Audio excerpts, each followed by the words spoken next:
একজন মহিলা সাহাবীর কথা মনে হয়ে গেল, সেই মহিলা সাহাবী জিনা করে ফেলেছেন। তপ্ত হৃদয়ে নিয়ে নবীর সামনে এসে বলছেন, হুজুর আমি জিনা করে ফেলেছি। রাসূল বললেন, না তুমি করো নাই। না হুজুর আমি জিনা করেছি। না তুমি করো নাই। না হুজুর জিনা করেছি। না তুমি করো নাই। তিনটা বার মানা করলেন। সাহাবী বলছেন, হুজুর সত্যিকার অর্থে আপনি যতবার বলবেন মিথ্যা কথা বলবো না, আমি জিনা করে ফেলেছি। রাসূল বলেন, তাই যদি হয় পেটে কোনো বাচ্চা আসছে নাকি? বাচ্চা আসছে, যাও সন্তান ডেলিভারি করে আসো। হুজুর যদি মরে যাই কিয়ামতের দিন আমি আসামির কাঠগড়ায় দাঁড়াতে হবে, হুজুর আপনি আমাকে শাস্তিটা দিয়ে দেন। রাসূল বলছেন, না না, তোমার পেটে সন্তান আছে, সন্তান ডেলিভারি হওয়ার পরে তোমার উপর আইন কার্যকর হবে, যাও। ওই মহিলা সাহাবী পরাক্রান্ত হৃদয় নিয়ে বাড়িতে আসলেন, সন্তান ডেলিভারি হওয়া পর্যন্ত অপেক্ষা করলেন, সেজদায় পড়ে পড়ে কাঁদেন, তওবা করেন কার কাছে? আল্লাহর কাছে। সন্তান ডেলিভারি হওয়ার 3 দিন 2 দিন 5 দিন 4 দিন পর নয়, মাত্র একটা দিন পর নবীর সামনে হাজির হয়ে বলছেন, হুজুর এই হাজির হয়েছে, আপনি আমার উপর আইনটা কার্যকর করে দেন। রাসূল বলছেন, মহিলা সন্তান যে ডেলিভারি হয়েছে সন্তানটা জীবিত না মৃত? সন্তান তো জীবিত। রাসূল বলেন, কোনো ক্রমেই সম্ভব নয়, সন্তানের হক তোমার স্তনে আছে, সন্তানকে তৃপ্তি ভরে তুমি দুধ খাওয়াও, সন্তানকে তোমার লালন পালন করতে হবে। হুজুর আমি যে বাঁচবো তার গ্যারান্টি? রাসূল বললেন, আমি তোমার জন্য দোয়া করে দিচ্ছি, যাও। দেখুন রাসূল এমন রাষ্ট্র করেছিলেন, আসামি ধরার জন্য পুলিশ রামসিদা কোবরা কিছুই লাগলো না, জেলখানাও লাগলো না, বান্দা নিজে হাজির হয়ে যায় আসামি হয়ে বিচারপতির সামনে, একমাত্র কেবলমাত্র শুধুমাত্র কার ভয়ে? আমার নবীজি পাঠায়া দিলেন ওই মহিলা সাহাবী সন্তানকে দুধ খাওয়ানোর পাশাপাশি অন্য খাবার, অতিরিক্ত খাবারের প্র্যাকটিস গড়ে তুলে দুধটাকে টোটাল বন্ধ করে দিয়া 6 মাসের মাথায় সন্তানকে কোলে করে নিয়া তৃতীয়বারের মতো নবীর কাছে সে বলছে, হুজুর আর আমাকে এবার ফেরত দিবেন না, এই যে সন্তান দুধ খাওয়া বাদ দিয়েছে, আপনি আমার উপর আইন কার্যকর করে দেন। রাসূল বলেন, সন্তানটা আমার হাতের মধ্যে তুলে দাও। সন্তান হাতের মধ্যে নিয়ে উঁচু করে ধরে বলছেন, ও সাহাবীরা, কোন সাহাবী আছো, এই সন্তানের লালন পালনের দায়িত্ব গ্রহণ করবে, ফাইয়া ফিল জান্নাতি কাহাতাইন, 2 নখের দূরত্ব আমার সঙ্গে জান্নাতে অবস্থান করবে। দৌড় মেরে কয়েকজন সাহাবী এসে সন্তানকে নেওয়ার জন্য দৌড়াদৌড়ি করে একজন সাহাবীর কোলে রাসূল সন্তানকে উঠায়া দিলেন।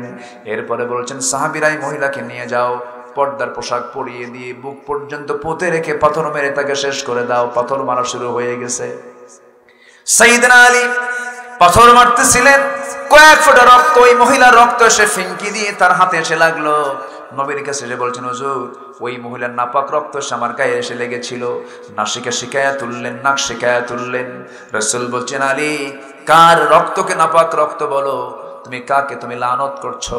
কাকে তুমি এরকম করে অভিসম্পাত করছো? তুমি কি জানো ওই মহিলার রক্ত জমিনে স্পর্শ হওয়ার পূর্বে আল্লাহ রাব্বুল আলামিন তাকে জান্নাতের মেহমান বানায় নিয়েছেন, মেহমান বানায় নিয়েছেন। রাসূল বলছেন, যা হয়েছে যাও, এই মহিলার জানাজার আয়োজন করো, জানাজার দায়িত্ব কেউ পালন করবে না, আমি রাসূল নিজে তার জানাজার দায়িত্বের ভার আমি নিয়ে নিলাম। জোরে কোন সুবহানাল্লাহ। জানাজা শুরু হয়ে গেল, নবীজি আমার জানাজা শুরু করে দিলেন। জানাজা সম্পন্ন হওয়ার পর নবীজি সাহাবায়ে কেরামকে লক্ষ্য করে বলছেন, সাহাবীরা এই যে মহিলার জানাজাটা পড়ানো হলো, এই মহিলা জীবনের শেষ সময় পর্যন্ত যে পরিমাণ তওবা করেছে, চোখের পানি ফেলে ফেলে কেঁদেছে, এই তওবা যদি মদিনার 70 জন গুনাহগারদের মাঝে যদি বন্টন হতো, প্রত্যেকের গুনাহ আল্লাহ রাব্বুল আলামিন মাফ করে প্রত্যেককে জান্নাত দিয়ে দিতেন। জোরে কোন সুবহানাল্লাহ। সেই তওবার দরজা ভাই এখন আছে না নাই বলেন? আল্লাহ বলছেন, আমি তাদেরকে মাফ করে দেব। আল্লাহ রাব্বুল আলামিন বলছেন, ইল্লাল্লাযীনা তাবু وأصلحوا وبينوا فأولئك أتوب عليهم وأنا التواب الرحيم। জোরে বলুন আল্লাহু আকবার। তবে যারা তওবা করবে, কি করবে? তওবা করবে। ওয়াসলাহু, যারা ইসলাহ করবে, সংশোধন করে নেবে, যারা জীবনকে সংশোধন করে নেবে, সুন্দর করে গুছিয়ে নেবে, নামাজ ভিত্তিক জীবন যাপন করবে, হারামকে বর্জন করবে। একজন সাহাবী নবীর কাছে এসে বলছেন, হুজুর বেশি আমল আমি করব না, আমাকে কয়েকটা আমল শিখায় দেন। রাসূল বলেন, কি আমল তুমি করো আমাকে বলো, তুমি কি কি আমল করতে চাও? সাহাবী বলছেন, ইযা সাল্লাইতুল মাকতুবাত, 5 ওয়াক্ত নামাজ, ও সুমতু রমাদান, রমজান মাসের রোজা, ওয়া হালালতুল হালাল, হালালকে হালাল জানা, ওয়া হারামতুল হারাম, হারামকে হারাম জানা, ওয়া লাম আযিদ আলা যালিকা শাইআন, এই চারটি কাজের বাইরে আর কোনো কাজ করব না। দুখুলুল জান্নাহ ইয়া রাসূলুল্লাহ, আমি কি জান্নাত পাবো নাকি? রাসূল সঙ্গে সঙ্গে বললেন, ও সাহাবী, তুমি নিশ্চিত আল্লাহর জান্নাতে প্রবেশ করবে। জোরে বলি সুবহানাল্লাহ। রব্বানা যালামনা أنفسنا وإن لم تغفر لنا وترحمنا لنكونن من الخاسرين। গভীর রাত, নিঝুম রাত, ঝিমানো রাত্রিতে হাজারো মুসলমান নরনারীকে নিয়ে তোমার কালাম থেকে কিছু কথা বলেছি। গুনার বোঝা মাথায় নিয়ে কাঙ্গাল ভিখারির মতো দুটো হাত পেতে আছি। আল্লাহ, গুনার দিকে নজর দিও না, বান্দা মনে করে তামাম জিন্দেগির গুনাহগুলো মাফ করো। আব্বা আম্মা যারা চলে গেল, জিন্দেগির গুনাহগুলো মাফ করো। কবরগুলোকে জান্নাতের টুকরা বানাইয়া দাও। অনেক আলোচনা শেষ করে বাড়ি ফিরে যাব। বউ দেখবো, ছেলে মেয়ে দেখবো, সব দেখবো রে, কিন্তু আব্বা আম্মাকে দেখতে পাবো না, কবরবাসী হয়ে গেছে।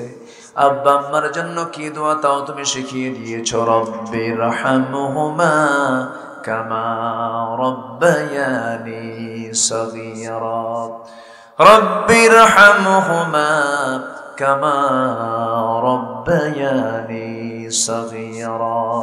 ও আল্লাহ, বিশেষ করে মাহফিলটার আয়োজন করলেন যারা, কষ্ট করে আসলেন যারা, বিনিময়ে কিয়ামতের কঠিন ময়দান, যেদিন কেউ কাউকে চিনবে না, মা পর্যন্ত সন্তানকে অস্বীকার করে বসবে, যেদিন মানুষ কাঁদতে কাঁদতে চোখের পানিগুলো ফুরে যাবে, চোখ থেকে রক্ত বের হওয়া শুরু হয়ে যাবে, সেই কঠিন মুসিবতের দিন এ মাহফিল সবার জন্য তুমি আল্লাহ নাজাতের মাধ্যম বানায় দিও আল্লাহ।